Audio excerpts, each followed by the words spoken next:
With more ambitious Democratic hopes for comprehensive voting reform sidelined, a bipartisan group of senators is working on something a lot smaller that Joe Manchin has said he could support, rewriting the 135-year-old electoral count law on how to resolve electoral college disputes. Critics say the ambiguous text of the 1887 law created an opening for Donald Trump to try to overturn the 2020 election results by proposing his own slates of electors in swing states. Scholars calling the law a ticking time bomb. Joining us now is Senator Angus King of Maine, who serves on the Intelligence and Armed Services Committees. I'm going to get to Ukraine in a moment. I want to ask you about working on this Electoral Count Act, bipartisan group. Tell us the progress on this and whether you think that you and Senator Klobuchar and others and Senator Durbin, who introduced a draft discussion bill, has some real chance of passing. Well, I think it does. And I want to emphasize that this is, I call this necessary but not sufficient. It doesn't deal with other voter suppression problems that are going on around the country, but it is very important. And it is, I think, a ticking time bomb is a good way to talk about this law written in 1876. It's very confusing. It's very unclear. And what we're trying to do is just clean it up and straighten it up and make it more consistent with the idea that the American people elect the president. For example, making it clear that the vice president doesn't have a substantive role. Just his or her job is to open the envelope and count the votes, not decide which votes are valid and which aren't. It also really pushes the control of the Electoral College to the states, with the federal courts as a referee. If a state can't make its decision, or if a governor decides he or she isn't going to certify the vote. So it's really a technical bill, Andrea, but it's a very important one so that we don't end up trying to fix things on the fly on January 6th of 2025. Now, turning to Ukraine, there's obviously a huge emphasis on diplomacy right now, trying to deter an invasion, despite the massing of troops, and on getting the allies together. We saw the German chancellor, of course, in a somewhat awkward news conference with the president yesterday.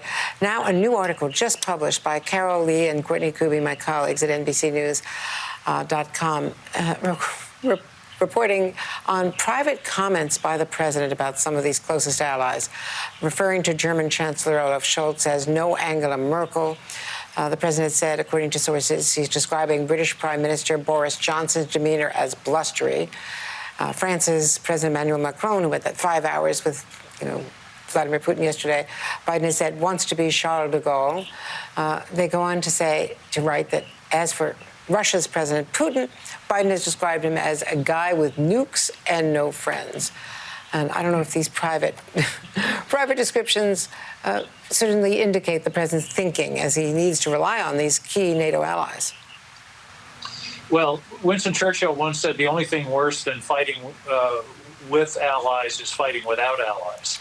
And I think Putin has frankly been surprised at the unity that NATO and the United States has shown in response to his building up of forces surrounding Ukraine. I think it's really important, Andrea, to talk about why we're concerned about Ukraine, a country a long way away. Number one is 1938.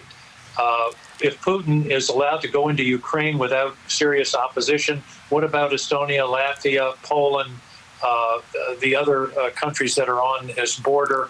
And clearly he wants to reconstitute the Soviet Union. The second piece is other countries are watching this very carefully, China in particular. And if there's no serious resistance to what Putin is proposing, it certainly would encourage Xi Jinping to move on Taiwan, which we certainly don't want. The third is a more subtle one. In 1992, Ukraine was the third largest nuclear power in the world. They gave up their nuclear weapons in exchange for a guarantee from Russia and others of territorial integrity.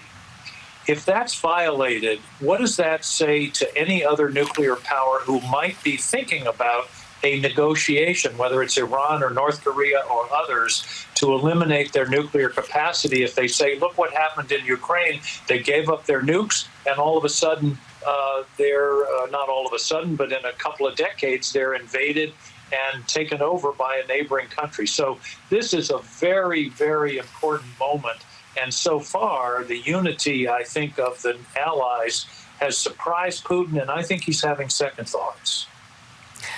Very important point. I wanted to take you back to Afghanistan and the report on the Abbey Gate disclosures. There's an additional filing from the Washington Post today through the Freedom of Information Act on just how much Army commanders objected to some of the things the State Department was doing in not evacuating sooner, to the closing of Bagram base too soon. What should the Senate, your oversight committees, do to make sure this kind of messy evacuation doesn't happen again? Well, I think the first thing is to learn whatever lessons there are to be learned. I'm a little surprised about the Bagram comment because I talked to senior military leaders at that time and said, why are we closing Bagram? And they made a strong case from the military point of view that it should be closed, that it would be very difficult to defend. But one of the pieces that passed in the National Defense Act this year was a nonpartisan outside the government study of the entire process in Afghanistan. And I think that's where I'm going to be focusing my attention. We need to find out what mistakes were made during the whole course, but also, of course, in the leaving.